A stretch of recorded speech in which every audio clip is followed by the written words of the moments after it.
Hi, my name is Shubham and today I have made obstacle detector remote control car.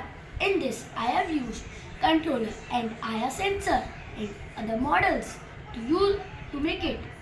So first there is one controller, one sensor base with a connecting wire attached to it, then a IR sensor, then I have attached sound, two DC motors with two wheels and two connecting wires are there in this, and I've attached a USB cable to it so that it works and the connect coding goes to there.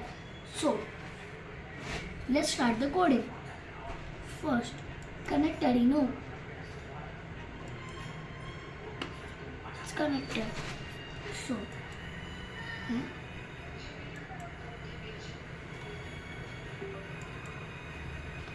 so first we have to connect Arduino. Then we have to press it. So whenever I keep my hand ahead, it makes the sound and it stops. And so it starts moving. Just like that. Today that's my project.